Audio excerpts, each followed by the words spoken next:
Assalamualaikum warahmatullahi wabarakatuh. Perkenalkan, nama saya Firza Nafisa Mukhatib dari kelas HES 4B.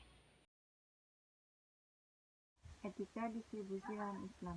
Distribusi yang merupakan salah satu kegiatan ekonomi atau proses pemasaran. Distribusi merupakan kegiatan penyaluran barang yang dimana barang yang dibuat atau diproduksi oleh produsen disalurkan kepada konsumen. Jenis-jenis distribusi ada dua. Yang pertama, distribusi secara langsung.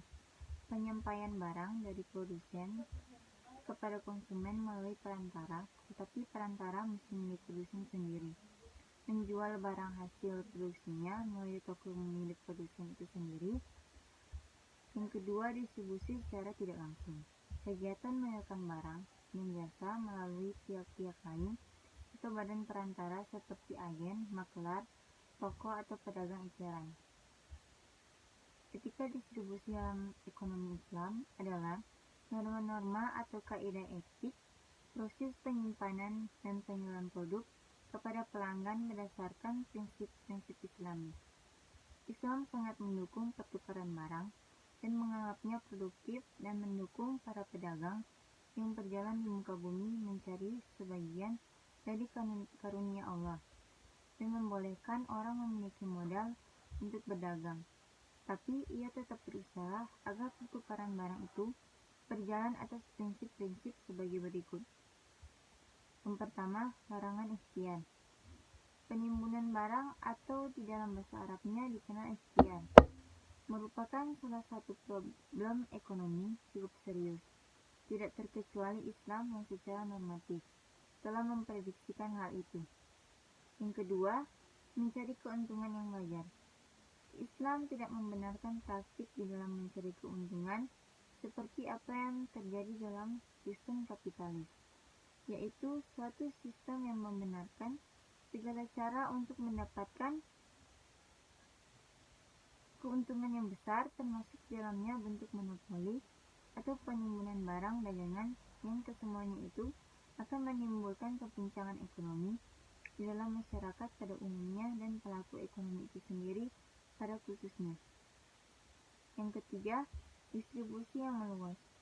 Islam mengajarkan agar harta tidak menumpuk pada golongan tertentu di masyarakat dan mendorong terciptanya pemerataan dengan tidak berpihak pada satu kelompok atau golongan tertentu, sehingga proses distribusi dapat berjalan dengan adil. Ini dapat dilakukan dengan memberikan peluang yang sama bagi masyarakat untuk mendapatkan harta kekayaan dan mewajibkan bagi yang mendapatkan harta berlebih untuk mengeluarkan zakat sebagai kompensasi bagi pensucian dan pembersihan harta tersebut atas hak orang lain. Yang keempat, keadilan distribusi.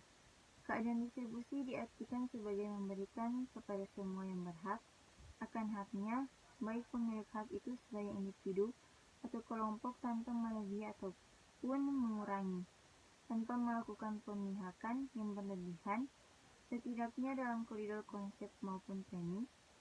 Islam mengajarkan tentang keadilan jauh lebih dahulu sebelum kaum konvensional meletakkan prinsip-prinsip keadilan dalam ekonomi. Islam telah memiliki dasar hukum yang kuat dalam pengaturan keadilan dan keseimbangan antara hak dan kewajiban, antara individu dan masyarakat, antara jasmani dan rohani, maupun antara dunia dan akhirat. Dorongan Al-Quran pada Quran Surat Al-Anfal ayat 1 yang artinya katakanlah harta rampasan perang itu milik Allah dan Rasul menurut ketentuan Allah dan Rasulnya, maka bertakwalah kepada Allah dan perbaikilah hubungan di antara sesamamu dan taatlah kepada Allah dan Rasulnya jika kamu orang-orang yang beriman.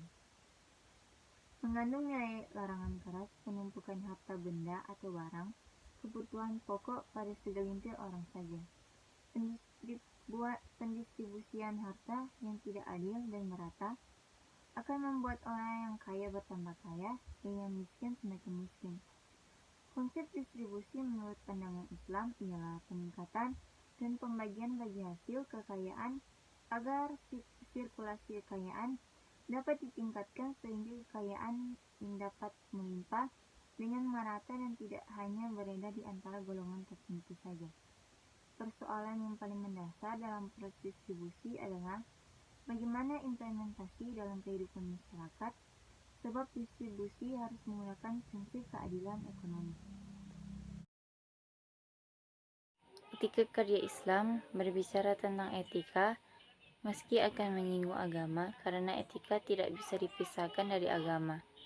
Hal ini disebabkan agama merupakan salah satu sumber etika yang diakui manusia secara universal. Tidak ada agama yang menempatkan etika sebagai marginal ajarannya.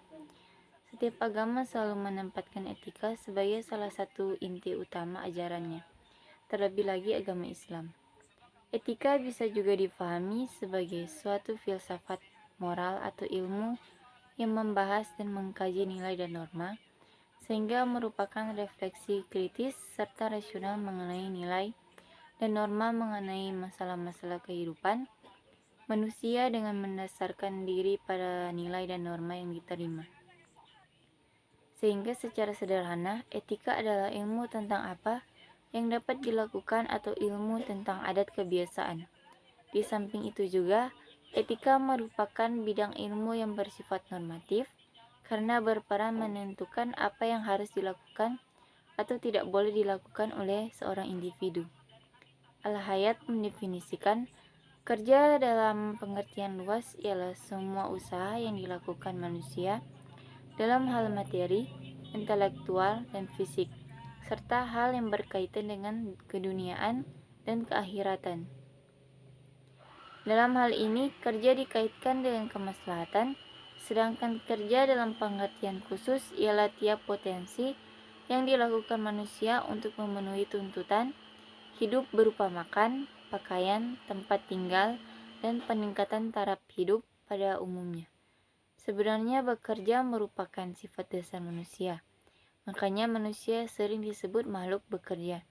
Dengan bekerja, manusia menyatakan eksistensi dirinya dalam kehidupan bermasyarakat. Bekerja pada dasarnya merupakan realitas fundamental bagi manusia, dan karenanya menjadi hakikat kodrat yang selalu terbawa dalam setiap jenjang perkembangan kemanusiaan. Bekerja sebagai pernyataan eksistensi diri manusia sesungguhnya merupakan pengalaman kesatuan diri yang melibatkan semua unsur yang membentuk keakuannya, yaitu jiwa, semangat, pikiran, maupun tenaga serta anggota tubuh fisiknya. Oleh karena itu, maka dalam bekerja eksistensi diri manusia itu terlihat dan terukur. Etika kerja telah banyak mendapat perhatian dan literatur perilaku organisasi yang mengandung beberapa nilai kerja seperti prestasi, kepedulian, keadilan, dan kejujuran. Konsep etika kerja Islam merupakan pola hubungan manusia dengan kholiknya dalam rangka melaksanakan pekerjaan. Oleh karena itu, seperti diungkapkan oleh Yosef bahwa etika kerja Islam berasal dari Al-Quran, yang prakteknya dicontohkan oleh Nabi besar Muhammad, sehingga yang membedakan etika kerja berdasarkan syariah dengan etika lainnya adalah berkaitan dengan niat, cara memilih tujuannya, serta sumber penentuan etika. Penentuan nilai. Etika kerja Islam mengandung dua dimensi, yaitu ukrawi dan duniawi. Dalam dimensi ukrawi, syariah menekankan pentingnya niat, yaitu semata-mata untuk mendapatkan keutamaan dari Tuhan. Sebuah bisnis yang dilandasi dengan niat yang tulus untuk mencari nafkah yang halal, untuk mengembangkan agama Allah merupakan ibadah tingkat tinggi. Sedangkan dimensi duniawi menekankan pada konsep ihsan untuk selalu menyempurnakan pekerjaan yang itkon, yang berarti proses belajar yang sungguh-sungguh. Akurat dan sempurna, itkun merupakan kosakata bahasa Arab yang secara sederhana dapat diartikan ke dalam bahasa Indonesia dengan kata rapi dan profesional. Setidaknya ada 4 poin penting yang membuat sebuah pekerjaan bisa dikatakan sebagai ikon. Pertama, melakukan pekerjaan tanpa cacat. 2, disiplin mentaati rambu-rambu dan tuntutan pekerjaan yang sering dijalani. 3, melakukan pekerjaan pada waktu yang seharusnya atau tidak menunda-nunda. 4, selalu berpikir untuk bisa mengembangkan pekerjaan itu hingga tidak berjalan di tempat. Di dalam etika kerja Islam sangat ditekankan mengenai kerja keras. Rasulullah pernah memuji tangan seseorang yang sangat kasar dan letih karena pekerjaan itu memperoleh rezeki, dan dikatakannya itu sesungguhnya yang dicintai Allah dan Rasulnya.